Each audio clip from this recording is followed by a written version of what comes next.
పుట్టలో ఉన్న వెలసిన శ్రీ శ్రీ అయ్యప్ప స్వామివారి దేవస్థానం మన అంబగండి గ్రామం రేగడి ఆమదాల్స్ మండలం విజయనగరం జిల్లా అక్కడికి వచ్చాము. స్వామివారి యొక్క దేవాలయం దర్శించుకోవడానికి.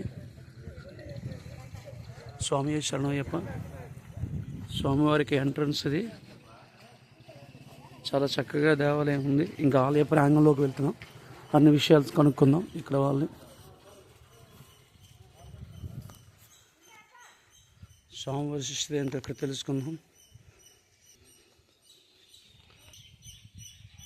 ఓం గం గణపతి నమః. అంబకని గ్రామంలో వచ్చాము. ఇక్కడ స్వామి మాట్లాడుతున్నారు. ఈ ఆలయం ఎక్కడ వెలిసింది అని చెప్తారు స్వామి, చెప్పండి. పుట్టలో వెలిసిన ఆలయం అనేది 2016లో కనిపించింది. ఒక సాజ్బిల్లి వారి ఇంట్లో కనిపించారండి.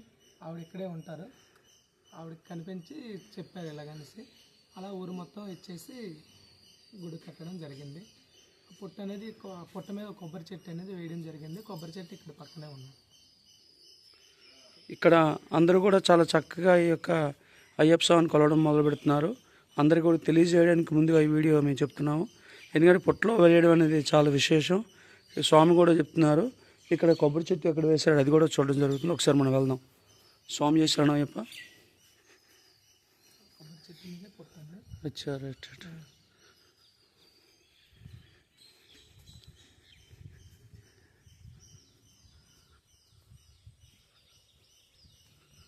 సైడ్ ఇక స్వామి చూపెడుతున్నారు. ఈ చెట్టు ఉన్నది పుట్ట అండి. అచ్చా. ఆ పుట్టలోనే ఒక జ్యోతి టైప్లో కనిపించేది. పుట్ట చుట్టూ నాగుపాము కంటిన్యూగా తిరుగుతూనే ఉండేది. ఇదిగోండి ఇక్కడంట పుట్ట ఉండేది. దాంట్లో కొబ్బరి చెట్టు కూడా వేశారు. అంటే వృక్ష ఫలాలు ఉండాలి. ఆ ఫలాలతోని స్వామివారికి ప్రతినిత్యం కొబ్బరికాయలు వచ్చి అభిషేకం చేద్దాం ఉద్దేశంతో ఈ కొబ్బరి చెట్టు వేయడం జరిగింది. ఆ యొక్క ఫలాలు కూడా అభిషేకం కూడా స్వామికి నిత్యం జరుగుతూ ఉంటాయి. ఇగో స్వామివారు ఇక్కడ అదేవిధంగా ఆ పుట్టని ఒక రూపంలో తెలియజేయాలని ఇక్కడ కూడా కట్టడం జరిగింది. పుట్ట కూడాను చూడండి. పుట్ట మీద స్వామివారు అయ్యప్ప విగ్రహం కూడా వాళ్ళు పెట్టడం జరిగింది. ఎందుకంటే ఆ పుట్ట అనేది ఒక డ్రై అయిపోయింది. తర్వాత అక్కడ కొబ్బరి చెట్టు అనేది వేశారు. ఆ కొబ్బరికాయలు కాస్తూ ఆ కొబ్బరికాయలు అవి స్వామివారికి అభిషేకం ప్రతినిత్యం చేయడం జరుగుతుంది. ఇక్కడ ఆలయ ధర్మకర్త వాళ్ళు ఎవరున్నారు స్వామి? రేజేటి సత్యనారాయణ అనే అతను ఈ యొక్క ఆలయాన్ని ముందుకు వస్తూ మొత్తం ఈ దేవాలయాన్ని ఈ రకంగా తీర్చిదిద్దారు. అందరికీ ఆ అయ్యప్ప స్వామి వారి యొక్క ఆశీస్సులు పొందుతారని కూర్చున్నాం. స్వామి శరణయ్యప్ప. అక్కడ ఆవిడ ఉంది మాత. ఆ మాతకి అయ్యప్ప స్వామి కనిపించి ఇలాగ కోల్ గురించి చెప్పాడట. చెప్తే అక్కడి నుంచి ఆ మాత ఆవిడకి ఏటి లేదు, ఆధారం లేదు. అవునండి. కానీ ఆవిడే సేవ చేసి అలా దీపాలు పెట్టి అలా ప్రతి బుధవారం భిక్షలు పెడుతుంది. ఆవిడకున్నంత అవకాశాన్ని బట్టి పెట్టుకుండి అలా డెవలప్మెంట్ చేసింది. ఆ మాత ఉన్నారా? చెప్పండి, మీరు చెప్పండి. అక్కడి నుంచి అనమాట మా పెద్దలు చెప్తే అందరం ఊళ్ళో అనౌన్స్ చేసి కోవిల్కి అన్ని గ్రామాలు తిరిగి సందాలు ఎత్తేసి కట్టాం. ఆలయం కట్టాం. అక్కడి నుంచి బాగా అవుతుంది. ప్రతి బుధవారం కూడా అనుసంధానం పెడతాం. నిత్య అన్నదానం నిత్యం ప్రతి బుధవారం ఎప్పుడు ప్రతినిత్యం బుధవారం జరుగుతుంది అన్నదానం. చాలా చక్కటి పద్ధతి అది. ఇప్పుడు ఈ కార్తీక మాసం కాదు, సంవత్సరంలో పెడతాం. అదే నిత్యం ప్రజలు కోఆపరేషన్ చేస్తాను. బాగా ఈ గ్రామాల్లో డెవలప్మెంట్ అయ్యింది. మా నమ్మకం కూడా ఉంది. నేను కూర్చుని ఒక నమ్మకం వచ్చింది నమ్మకంలో. నిన్న 2-3 స్వాములు వచ్చారు బయట నుంచి. వాళ్ళు అడిగిన స్వామి భిక్ష టైం అయిపోయింది మీద వెళ్ళండి, లేదండి ఇక్కడికి వస్తే భిక్ష చేసి వెళ్ళకపోతే తప్పట ఈ చేసి వెళ్ళాలని ఉంది. ఎంతమంది వస్తే అంతమంది పెట్టడం జరుగుతుంది. మన వారం అయితే 8 బస్తాలు బియ్యం అయ్యాయి బుధవారం. బాగానే డెవలప్ అయింది. బాగా నమ్మకం ఉంది. చాలా సంతోషం స్వామి. ఎందుకంటే ఇక్కడ అందరూ కూడా భక్తులందరూ కూడా రావాలనేసి ఈ యొక్క యూట్యూబ్ ఛానల్ ముఖ్యంగాను. ఎందుకంటే మన యొక్క విలేజ్లో ఇటువంటి దేవాలయం ఉందంటే మన అందరూ కాదు, భగవంతుడి గొప్పతనం అది. ఇక్కడ స్వామి వెలిసారంటే మన అదృష్టం. పూర్వజన సుకృతం ఉంటే కానీ ఇక్కడ అయ్యప్ప స్వామి వెళ్ళరు. అది పూర్వజన సుకృతం, మన గ్రామాన్ని సుకృతం అనుకోవాలి అది. కాబట్టి ఖచ్చితంగా స్వామి ఆశలు ఉంటాయి. స్వామి శరణం అయ్యప్ప. ఇప్పుడు ఒక ఆవిడ కోసం చెప్పాం కదా, ఆవిడ ఈ యొక్క కళ్ళలోకి వచ్చారని వాళ్ళ అబ్బాయి ఇతను కూడా మాట్లాడతారు. స్వామి చెప్పండి స్వామి, మీ యొక్క ఆలయం కోసం ఏది మీకు తోచింది చెప్పండి.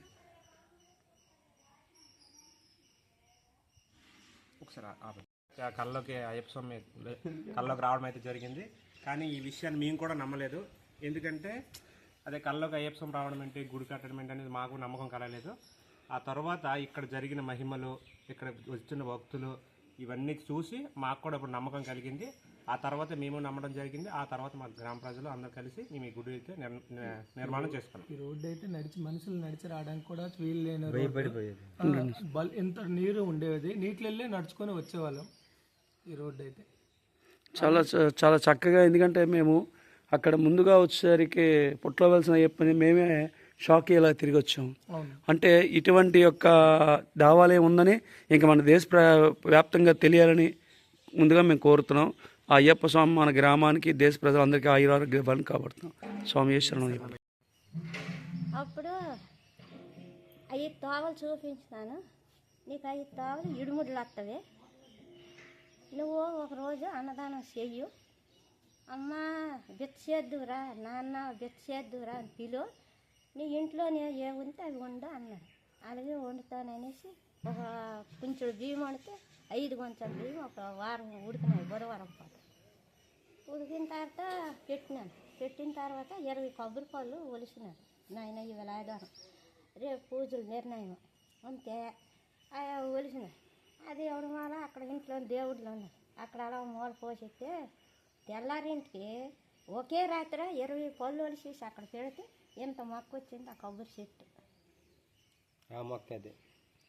అయితే ఒలిసేసిన పండు మొక్కరాదు స్వామి, ఇది ఎలాగ మొక్క వచ్చిందంటే 18 సంవత్సరాలు ఎవరు మాలేస్తారు, నా వద్దకు తెచ్చి ఆ చెట్టు వేస్తారు, నీకు నేను నిరూపణ ఇచ్చినాను అన్నాడు. 200 ఇట్టాడు. నేను పేదరాళ్ళంటే, నాయన గణేశా నువ్వు ఎట్టవా, అక్కలేదా నువ్వు ఎట్టవా, మీ నాన్న ఎట్టాడా 200, 1 రూపాయి లేదు ఇంట్లో, 200 అందరూ ఉన్నవే, నాకు స్వామి పెట్టాడు, సత్యానికి ఎత్తాను, నల్లటి గుడ్డ తెస్తాడు, నల్లటి ఇది రుద్రాసులు తెస్తాడు, నేను 3 గజాలు దూపుతాను, ఇంటికాడ నాకు ఎండ తగులుతుంది, ఇక్కడ ఎండ తగిలితే పొట్టుకే నాకు ఇంటికాడ తగులుతుంది అని నేను బుర్ర మీద వేసుకుని గిడిగి వేసుకొని వేస్తాననేసి వేసేసి అప్పుడు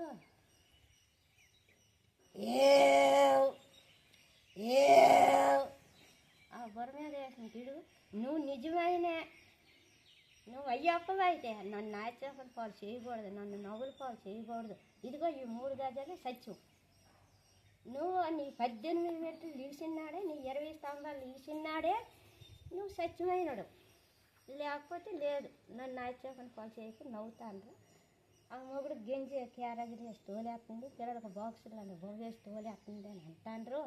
నేనైతే ఈరోజు 80 మంది స్వాములు అయ్యారు ఊర్లోని. ఆ స్వాములకు రమ్మంటే అక్కడికి ఏటో వస్తామమ్మా మేము రాలేమని అయ్యప్పలు అనేసారు. వాళ్ళు రాకపోతే మేము రామని శివస్వాములు అనేసారు. వాళ్ళు అనేసి పాలదానాలు పిల్లల చేత తోలేసి కోనారు రమ్మంటాడు కూలికి, నిన్న పాలదానాలు ఇచ్చినారు, డబ్బులు ఉండొద్దేటే నువ్వు రా అనేసి అంటే పొలంలో ఉంటే 11 అయ్యింది. కోనారు అని చేత నీళ్ళు తెమ్మను మీ పిన్నిని క్యారేజీలు అంటే 11 అయ్యింది. క్యారేజ్తో నీళ్ళు కొట్టుకొని పొలంలోకి వెళ్తే నువ్వు ఉన్నవేటి, నువ్వైతే లేవు, నేను ఊర్లోకి వెళ్ళి ఈ రాత్రి ఎక్కడే ఉండిపోతాను నేను అనేసి అనుకుని క్యారేజ్తో నీళ్ళు కొట్టుకొని ఏడుచుకొని వెళ్తే అలాగనే నేను అంతా అనేసి పొలంలోకి వచ్చి నాకు ఎడంకొరకు కాటేశాడు స్వామి. కాటేసి ఈ రోజు కానీ నువ్వే అయ్యప్ప మరికాంతి కుమారి స్వామి నాగరాజు గణపతి వినాయక విఘ్నేశ్వరుడు ఈశ్వరుడు పార్వతి విష్ణు బ్రహ్మదేవుడు, నువ్వు దేవుడు, నీ చెయ్యి బొట్టు నీ చెయ్యి ప్రసాదం ఎవరైతే తింటారో వాళ్ళు అనుకుని కోరుకుని నేను నెరవేరుస్తాను అన్నాడు. స్వామి శరణం. చాలా బాగుంది. అమ్మవారు ఆ అయ్యప్ప స్వామి మీ గ్రామానికి, అయ్యప్ప భక్తులకి ఈ దేవాలయం అనునిత్యం అభివృద్ధి చెందాలని మనస్ఫూర్తిగా కోరుతున్నాను. స్వామి శరణం. అందరికీ అయ్యప్ప కరుణ కటాక్షితులు.